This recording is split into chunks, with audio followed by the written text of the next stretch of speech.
Hey everyone, welcome to Whole Artist Mastery. I'm Marianne Mitchell.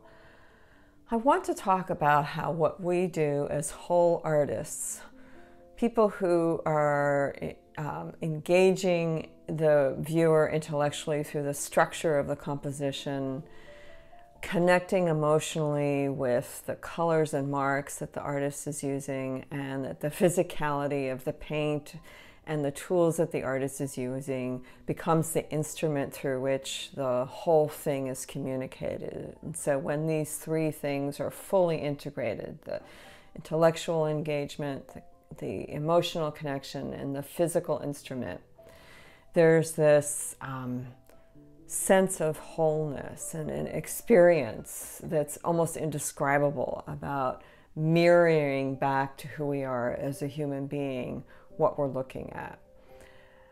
And in having many conversations with doctors and lawyers and CEOs and reading Harvard Business Review and scientific articles and books, and you know how we gravitate towards things that we're interested in, and all of a sudden, or we think about things and then all of a sudden they appear. So it seems to me that articles are regularly appearing in my hemisphere about other disciplines seeking the same kind of wholeness. And I always end up by saying, wouldn't it be cool if the practice of making abstract art could actually transform the world through the way people think and feel and create?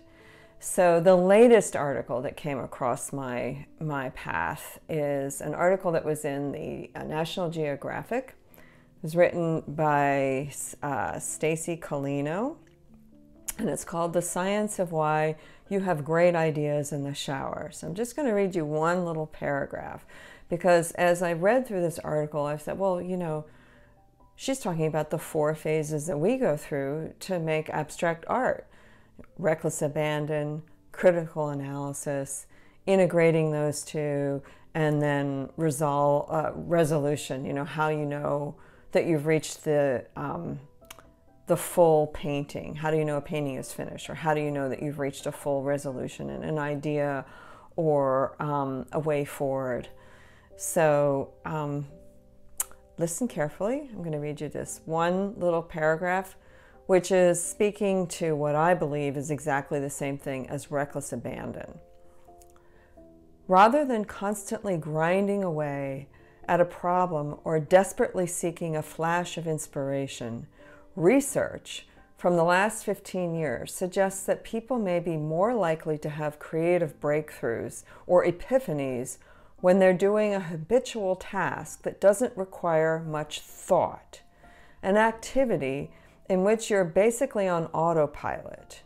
This lets your mind wander or engage in spontaneous cognition or stream of consciousness thinking, which experts believe helps retrieve unusual memories and generate new ideas.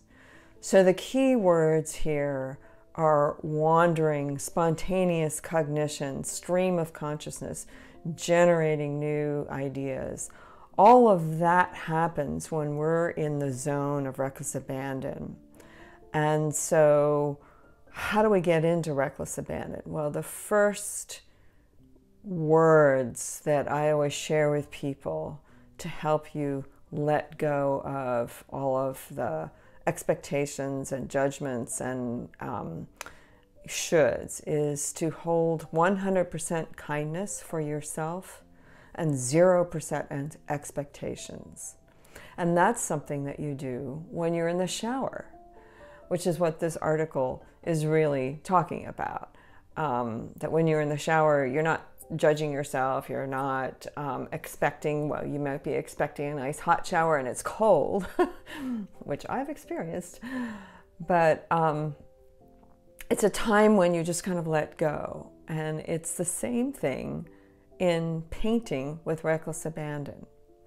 So then it goes on to say that, at the same time, you don't want to just leave it there. You have to be suspect that when you just leave it there, that it's not a fully baked idea, that you need to then come in and check it with your critical analysis, which is exactly the next step in the development of an abstract painting, is a whole painting. So for instance, here's a painting that I've come out of reckless abandon, and I've made some compositional decisions, and I need to analyze, what's working for me, what's not working for me, what do I like, what do I dislike, and then go forward in integrating both my emotional connection to the piece as well as making strategic compositional decisions that support my emotional connection. Now, often people say, well, I don't really have a connection to it. And so, which is sort of where I am with this piece right now. It's been hanging around my studio for a while because I'm trying to figure out, what's compelling to me. And that's when I tell people who are working with me, okay, so let's pull out our virtual bottle of scotch and our virtual box of cigarettes and sit down and contemplate and have that back and forth relationship with a painting. I say that jokingly because that's what many of the great abstract expressionists would do. They'd sit there with bottle after bottle of scotch or bourbon or whiskey or whatever, and smoking pack after pack of cigarettes. And sometimes, like de Kooning, would land in the hospital with alcohol poisoning before he knew what he was going to do with a painting. So I advocate virtual scotch and virtual cigarettes. Feel free to use the real thing if you really feel like you need to. But the point is, you need to know where you're going to go from an emotional place before you know what you're going to do compositionally. And so many times, myself included, we get so determined to solve the compositional issues that we forget about how we feel about the painting. And so the painting gets increasingly tighter and tighter. And so at this point, I need to really figure out, what is this about for me? Is this intriguing? Is it this part that's intriguing?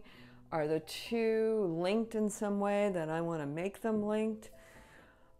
I'm unaware at this point, and in my opinion, this painting is far from finished because I have yet to really hook in to what's going on. And so I believe that that's this back and forth that this article is talking about, that these two parts of our brain are working simultaneously, and that when we're in the shower or when we're in reckless abandon, we bring forth that unconscious expression, but we need to keep going from there and bring back our critical thinking skills so that the end result is a full, wholly formed experience or painting or decision. So I hope this was helpful. Thanks so much for watching. I invite you to go to the Whole Artist Mastery website and get your free booklet, which has all kinds of goodies in it, including the treasure hunt, which will help you get started on understanding what the foundation of your inner artistic voice is. And there are all kinds of online classes and in-person opportunities, individual mentorships. There's a lot there for you to look at. So thanks again, and I'll see you next time.